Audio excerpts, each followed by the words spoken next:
Shalom, salam sejahtera dalam nama Tuhan Yesus Kristus. Kita bertemu lagi pada kesempatan ini untuk membaca dan merenungkan firman Tuhan. Mari kita berdoa.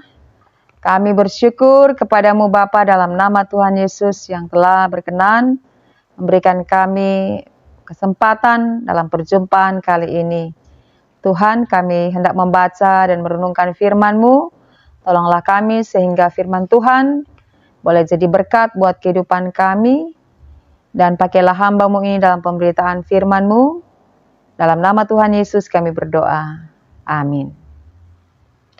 Bapak Ibu Saudara yang dikasihi Tuhan, pembacaan firman Tuhan kali ini terambil dari kitab Roma. Roma 12 ayat 1 sampai ayat 8. Roma 12 ayat 1 sampai 8. Persembahan yang benar itu judulnya. Karena itu saudara-saudara, demi kemurahan Allah, aku menasihatkan kamu, supaya kamu mempersembahkan tubuhmu sebagai persembahan yang hidup, yang kudus, dan yang berkenan kepada Allah. Itu adalah ibadahmu yang sejati. Janganlah kamu menjadi serupa dengan dunia ini, tetapi berubahlah oleh pembaharuan budimu, sehingga kamu dapat membedakan manakah kehendak Allah, apa yang baik, yang berkenan kepada Allah, dan yang sempurna. Berdasarkan kasih karunia yang dianugerahkan kepadaku, aku berkata kepada setiap orang di antara kamu, janganlah kamu memikirkan hal-hal yang lebih tinggi daripada yang patut kamu pikirkan. Tetapi hendaklah kamu berpikir begitu rupa, sehingga kamu menguasai diri menurut ukuran iman yang dikaruniakan Allah kepada kamu masing-masing. Sebab sama seperti pada satu tubuh, kita mempunyai banyak anggota, tetapi tidak semua anggota itu mempunyai tugas yang sama. Demikian juga kita, walaupun banyak, adalah satu tubuh dalam Kristus. Tetapi kita masing-masing adalah anggota yang seorang terhadap yang lain. Demikianlah kita mempunyai karunia yang berlain-lainan, menurut kasih karunia yang dianugerahkan kepada kita. Jika karunia itu adalah untuk bernubuat, baiklah kita melakukannya sesuai dengan iman kita. Jika karunia untuk melayani, baiklah kita melayani. Jika karunia untuk mengajar, baiklah kita mengajar. Jika karunia untuk menasihati, baiklah kita menasihati. Siapa yang membagi-bagikan sesuatu, hendaklah ia melakukannya dengan hati yang ikhlas. Siapa yang memberi pimpinan, hendaklah ia melakukannya dengan rajin. Siapa yang menunjukkan kemurahan, hendaklah ia melakukannya dengan sukacita. Demikian kita telah membaca firman Tuhan dari kitab Roma pasal 12 ayat 1 sampai 8. Bapak Ibu Saudara yang dikasihi Tuhan, tadi kita telah membaca firman Tuhan yang berjudul persembahan yang benar. Persembahan, kalau kita mendengar kata persembahan, kita langsung berpikir itu menyangkut uang atau benda. Tapi ketika kita membaca dalam Roma 12 ayat 1 sampai 8, bukan yang pertama yang dimaksudkan tentang uang. Nah, kalau kita melihat latar belakang atau sebelum kita membaca Roma 12 ini, kita mengerti bahwa dalam ibadah orang Israel, umat Israel, setiap kali mereka beribadah kepada Tuhan Allah, mereka akan membawa persembahan. Artinya, tidak ada ibadah orang Israel tanpa membawa persembahan. Nah, persembahan yang dimaksud di sini adalah dalam zaman Perjanjian Lama adalah berupa hewan, yaitu domba, lembu yang bagi orang yang mampu. Tetapi jika mereka adalah orang yang kurang mampu, maka mereka juga bisa membawa persembahan seperti burung tekukur atau burung merpati. Tetapi selalu harus membawa persembahan. Persembahan yang dibawa oleh umat Israel ini adalah persembahan yang benar-benar kudus, yang tidak bercacat, yang baik, yang terpilih, bukan sembarangan, bukan asal-asal. Mereka harus membawa persembahan yang terbaik. Nah, dalam zaman Perjanjian Baru, Yesus sudah mati menggantikan kita. Dan Yesus itu adalah anak domba, menjadi korban persembahan yang hidup yang menggantikan kita. Dan Yesus adalah persembahan atau korban persembahan yang tidak bercacat, kudus, yang sempurna. Lalu ketika kita membaca dalam Roma pasal 12, dimulai dari ayat 1, firman Tuhan ini dibuka dengan kalimat, karena itu, saudara-saudara, demi kemurahan Allah, aku menasihatkan kamu, supaya kamu mempersembahkan tubuhmu sebagai persembahan yang hidup, yang kudus, dan yang berkenan kepada Allah. Itu adalah ibadahmu yang sejati.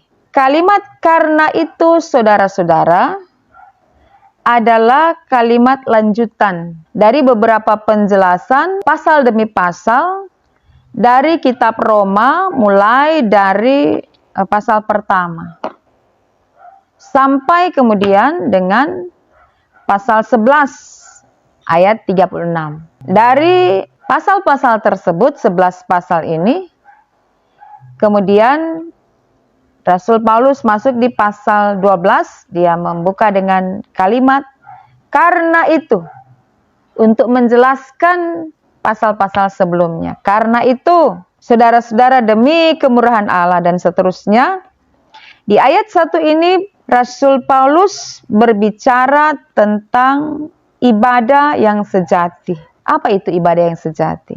Ibadah yang sejati di sini adalah bukan menunjuk pada kita datang ke gedung gereja setiap hari Minggu misalnya, lalu kita beribadah secara liturgika.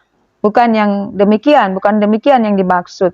Tetapi ibadahmu yang sejati adalah ketika kamu mempersembahkan tubuhmu. Nah, tubuh di sini berarti bicara tentang kehidupan setiap orang. Yang kita persembahkan adalah tubuh kita, kehidupan kita. Itu menjadi persembahan yang hidup. Maka kata hidup dan yang kudus dan yang berkenan kepada Allah itu cocok dengan, maksudnya syarat, cocok dengan apa yang diberikan oleh umat Israel ketika mereka beribadah kepada Tuhan Allah. Mereka membawa persembahan yang hidup, hewan yang hidup, bukan yang mati. Kemudian yang harus kudus, yang tidak bercacat, dan juga tentu yang sesuai dengan perintah Allah atau peraturan dalam hukum Taurat.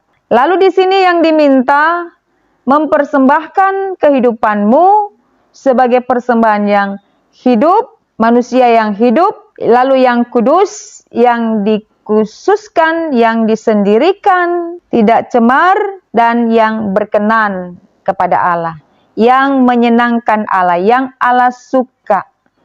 Itu adalah ibadahmu yang sejati.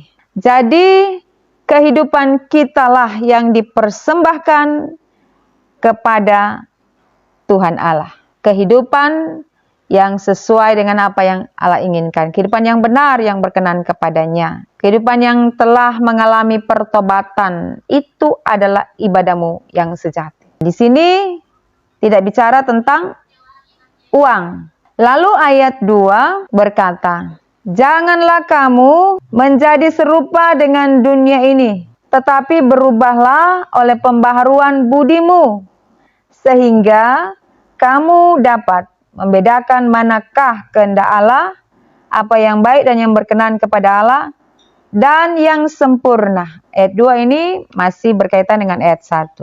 Jadi untuk mempersembahkan kehidupan yang berkenan kepada Allah yang kudus dan hidup sebagai ibadah yang sejati, itu berarti kehidupan yang berbeda dengan apa yang ditampilkan oleh dunia. Tidak sama, istimewa, itu yang Tuhan minta. Dan karena itu, jangan menjadi serupa, tidak boleh sama dengan dunia ini. Kalau dunia ini cemar, berdosa, tidak berkenan kepada Allah, orang-orang yang telah diselamatkan oleh Kristus, memiliki kehidupan yang berbeda. Makanya yang diperbaharui itu adalah budimu. Berubahlah oleh pembaharuan budimu. Budimu, akal budimu, pikiranmu. Pikiran, akal budi yang mengontrol kehidupan kita, sehingga kita tahu mana yang merupakan kehendak Allah, mana yang bukan, mana yang baik dan benar, mana yang salah dan yang berdosa. Itu adalah ibadahmu yang sejati. Jadi persembahan kita adalah hidup yang tidak sama dengan hidup yang dijalani oleh orang-orang dunia. Benar saudara bahwa di dalam kita beribadah, kita secara seremonial, kita memuji Tuhan, kita menyembah Tuhan, kita bernyanyi, kita memberi uang persembahan, itu adalah perbuatan baik. Tetapi yang Tuhan minta adalah hidup kita yang menjadi sebuah persembahan. Dari hidup yang, gaya hidup, cara hidup yang berkenan kepada Tuhan, maka akan mendorong kita untuk memberi persembahan dalam bentuk uang, dalam bentuk harta, dalam bentuk kekayaan. Jadi pertama-tama adalah hidup kita. Yang selanjutnya, ibadah secara seremonial, itu adalah akibat kita menjalani kehidupan yang benar. Sehingga ada kesukaan untuk hidup dalam bersekutu, kemudian bersaksi, dan juga melayani. 3 tugas gereja.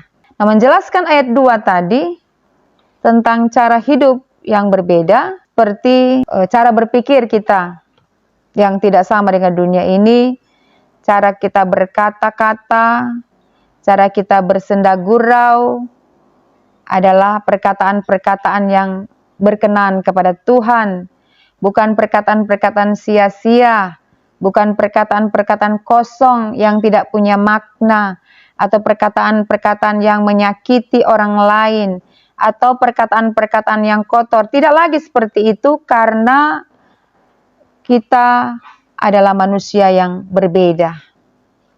Dan memang Tuhan menginginkan kehidupan kita yang telah mengalami anugerah keselamatan itu harus berbeda dengan kehidupan dunia. Karena kita adalah orang-orang atau warga kerajaan Allah. Kita adalah orang-orang yang selalu mau hidup sesuai dengan apa yang Allah kehendaki. Bukan cara hidup yang sembarangan, bukan cara hidup duniawi yang senang akan dosa. Sehingga dari perubahan berpikir, perubahan berkata-kata, dan perubahan tingkah laku itu, orang pun dapat melihat ada yang berbeda dari kehidupan kita. Benar bahwa seluruh hidup kita itu adalah ibadah. Ibadah adalah penyembahan kepada Tuhan. Jadi seluruh hidup kita adalah ibadah. Apabila kita telah mengalami perubahan, tadi disebutkan pembaharuan budi. Jadi kalau kita telah menjadikan kehidupan kita sebagai persembahan yang kudus dan berkenan kepada Tuhan, maka kita tidak membatasi ibadah itu hanya ketika kita berada dalam gedung gereja. Tetapi seluruh hidup kita adalah ibadah kepada Tuhan. Baik kita ada di dalam gedung gereja, dalam persekutuan ibadah, kita berada di tempat bekerja, di kantor, kita berada di supermarket, di pasar, atau di mana-mana saja, hidup yang kita tampilkan adalah benar-benar hidup yang tidak bercelah. Jadi kemana saja kita pergi, itu adalah gaya hidup beribadah kita. Jadi kita tidak membatasi bahwa kalau di dalam gereja itu kita beribadah kepada Tuhan, lalu kemudian di luar itu tidak lagi beribadah. Orang yang telah mempersembahkan seluruh kehidupannya sebagai persembahan yang kudus, yang hidup, yang berkenan kepada Allah, di mana-mana saja dia pergi dan berada, di dalam rumah, di luar rumah, hidupnya itu adalah hidup yang benar. Sehingga pada saat yang sama juga dia bisa menjadi saksi bagi orang lain. Itulah hidup yang kita berikan kepada Tuhan sebagai sebuah jawaban atas atau tanggapan atas kasih karunia Allah yang menyelamatkan kita. Itu yang disampaikan di pasal 11. Sehingga mengubah cara berpikir kita bahwa banyak kali kita mendengar bahwa orang yang pergi ke gereja lalu mereka berdoa bahwa kami sudah mempersembahkan tubuh kami sebagai persembahan yang hidup, yang kudus, yang berkenan kepada Allah. Artinya mereka berpikir bahwa kalau masuk gereja, ada dalam gereja, rutin beribadah, itu adalah sudah membawa tubuh ini sebagai suatu persembahan. Bukan demikian. Tetapi ketika kita beribadah secara seremonial, liturgika, itu adalah praktek yang kita lakukan dan kita melakukan dengan sungguh-sungguh. Itu adalah bagian dari kita menunjukkan kita beribadah kepada Tuhan. Jadi yang utama adalah kehidupan kita. Nah, kalau kehidupan kita sudah benar, maka ke gereja pun adalah sebuah panggilan untuk kita berkumpul, bersekutu bersama orang-orang percaya.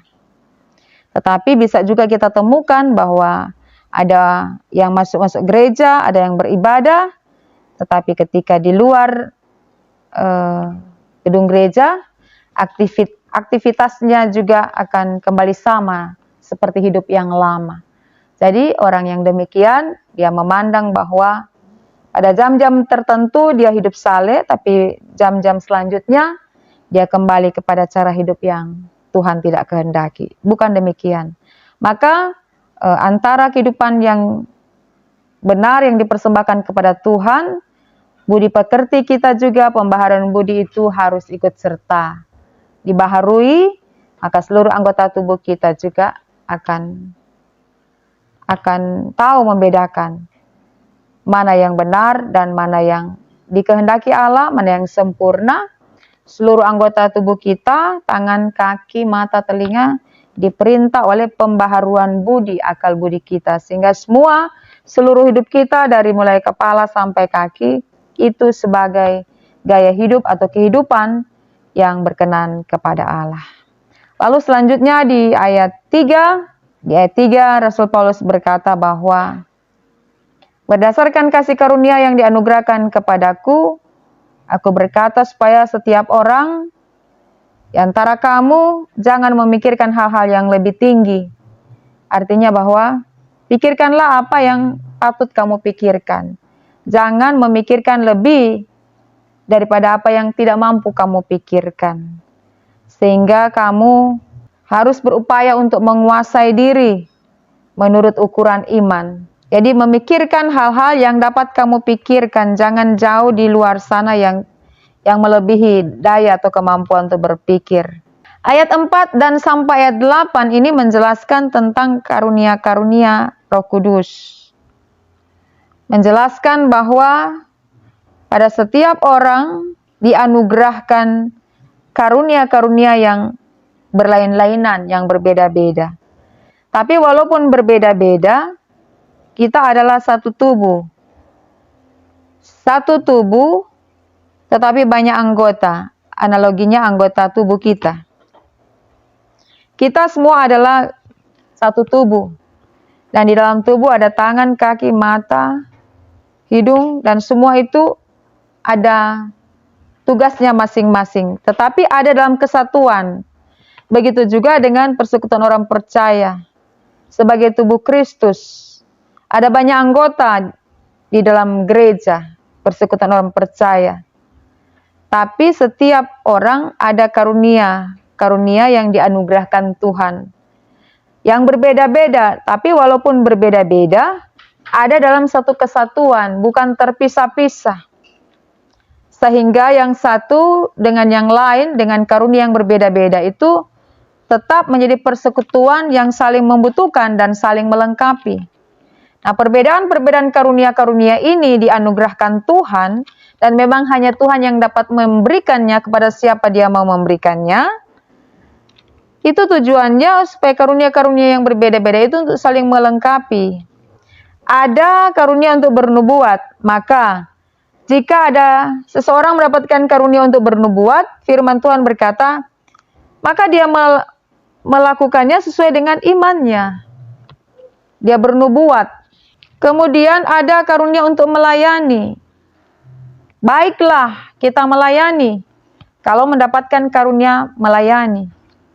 Dia melakukan tugasnya karena Tuhan menganugerahkan ia karunia untuk melayani. Baiklah, jika karunia untuk mengajar, baiklah kita mengajar. Kata baiklah di sini artinya gunakan kesempatan ketika Tuhan memberikan karunia itu. Artinya karunia itu harus digunakan, dipakai. Dan tujuannya untuk nama Tuhan diberitakan. Sebab karunia-karunia ini adalah perlengkapan bagi setiap kita yang mau memberikan hidup kita sebagai persembahan yang hidup, kudus, dan berkenan kepada Allah, dan siap masuk dalam pekerjaan Tuhan dalam satu komunitas tubuh Kristus. Lalu kemudian ayat 8 bilang, jika karunia untuk menasihati, baiklah kita menasihati. Siapa yang membagi-bagi sesuatu, hendaklah ia melakukannya dengan ikhlas, hati yang ikhlas. Tidak dengan paksaan. Siapa yang memberi pimpinan, hendaklah ia melakukannya dengan rajin. Ini juga adalah karunia. Ia melakukannya dengan rajin. Dia menanggapi karunia itu dengan mengiyakan untuk melakukan. Siapa yang menunjukkan kemurahan, hati yang penuh kemurahan, hendaklah ia melakukannya dengan sukacita. Nah, karunia-karunia yang disebutkan di pasalnya yang ke-6, bukan pasal ayat 6, Roma 12 ayat 6 ini adalah tujuannya supaya masing-masing melakukan pekerjaannya, pelayanannya sesuai dengan apa yang dianugerahkan Tuhan. Tapi tetap dalam satu tubuh, satu persekutuan. Dan Tuhan menganugerahkan karunia ini adalah suatu kesempatan untuk kita menggunakannya. Dan saling menopang supaya gereja Tuhan itu semakin bertumbuh, semakin berkembang, dan nama Tuhan itu dimuliakan melalui pelayanan setiap kita. Sehingga kalau kita mendapatkan karunia bernubuat, dan kita menggunakannya itu untuk kepentingan Tuhan, melayani banyak orang, kita tidak menjadi iri hati karena orang lain mendapat karunia untuk mengajar, sementara kita mendapat karunia untuk bernubuat. Tuhan telah mengaturnya sedemikian rupa, sehingga setiap orang itu punya kesempatan untuk terlibat, untuk ambil bagian dalam menunjukkan, memberikan hidupnya sebagai sebuah persembahan kepada Tuhan yang masuk dalam pelayanan gereja Tuhan. Maka setiap orang karunianya berbeda-beda menurut ukuran atau menurut kasih anugerah Tuhan yang diberikan kepada kita. Jadi ketika Tuhan melihat bahwa kita benar-benar mempersembahkan hidup kita bagi Tuhan, kita bersedia untuk menjalani kehidupan yang benar sebagai sebuah persembahan, sebagai sebuah ibadah kita kepada Tuhan, maka orang yang demikian itu akan terus diperlengkapi oleh Tuhan. Dan Tuhan bawa masuk pada suatu pekerjaan pelayanan yang luar biasa. Sehingga di sini ketika orang-orang yang sudah menjadikan hidupnya sebagai sebuah persembahan bagi Tuhan, dia tidak ada lagi dalam suatu kehidupan yang membesarkan diri sendiri atau mencari perhatian untuk kepentingan sendiri, tidak. Dia telah bekerja, berusaha, melayani, itu semua diarahkan untuk Tuhan Yesus. Nah, dari sebuah kehidupan yang demikian inilah yang Tuhan mau itu ada pada kita. Nah, ketika kita sudah memberikan kehidupan kita sebagai persembahan yang benar, dan itu adalah ibadah kita.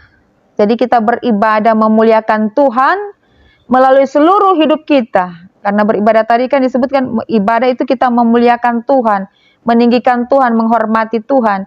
Jadi kita beribadah ini ketika kita hidup benar-benar sesuai dengan firman Tuhan. Sehingga semua bentuk pelayanan-pelayanan kita dengan karunia-karunia yang berbeda akan dengan sendirinya kita menjadi pekabar Injil. Injil diberitakan melalui hidup kita. Dan sekali lagi itu yang Tuhan mau. Kita mengerti, kita paham, sehingga kita tahu membedakan. Lalu kemudian ketika kita sudah hidup dalam kehendak Tuhan, maka kita akan sukacita juga untuk memberi persembahan, kita menopang pekerjaan Tuhan melalui pemberian persembahan, pemberian harta kekayaan kita, memuliakan Tuhan dengan persembahan kita. Itu bukan sesuatu lagi yang terjadi karena paksaan, tetapi karena dorongan dari hidup yang bersyukur, maka itu akan terjadi dengan sendirinya. Kita akan pergi beribadah, itu akan terjadi dengan sendirinya, karena kita telah mempersembahkan hidup kita sebagai persembahan. Tidak ada lagi pemaksaan untuk kita beribadah, tidak ada lagi tekanan dari orang lain karena tekanan baru kita beribadah, tidak ada lagi. Semua itu adalah terjadi ketika kita telah melaksanakan atau melakukan apa yang dikatakan dalam firman Tuhan di Roma 12 ayat 1 dan 2. Jika telah terjadi perubahan yang luar biasa dalam kehidupan setiap orang Kristen, maka akan dengan sendirinya kita beribadah di gereja, di kolom, di Bipra, atau juga kita akan memberi persembahan, itu akan terjadi sebagai suatu ucapan syukur atas kasih Allah, bukan karena sesuatu dan lain hal yang harus dipaksakan untuk kita harus lakukan ini dan itu, tidak. Tapi itu adalah dorongan dari dalam untuk kita memuliakan Tuhan, bisa dengan tenaga kita, dengan pikiran kita, dengan harta kekayaan kita, dan dengan keberadaan kita untuk beribadah di gedung gereja atau di tempat-tempat di mana kita diatur untuk beribadah. Kiranya firman Tuhan ini akan menghantar kita memahami. Lalu setelah kita memahami, kita melakukannya. Dan kita boleh menjadi berkat, nama Tuhan dimasyurkan melalui hidup yang telah mengalami perubahan. Tuhan Yesus memberkati kita semua. Amin. Mari kita berdoa. Bapa, terima kasih kami disegarkan, dicerahkan lagi lewat firman Tuhan. Berkati kami Tuhan. Hidup kami dipenuhi dengan sukacita, damai sejahtera-Mu. Sehingga semua hal yang kami kerjakan itu tidak karena keterpaksaan, tetapi didorong oleh sukacita dan rasa syukur yang sangat dalam akan anugerah keselamatan dari Tuhan kepada kami. Terpuji nama Tuhan Yesus sekarang sampai selama-lamanya. Amin.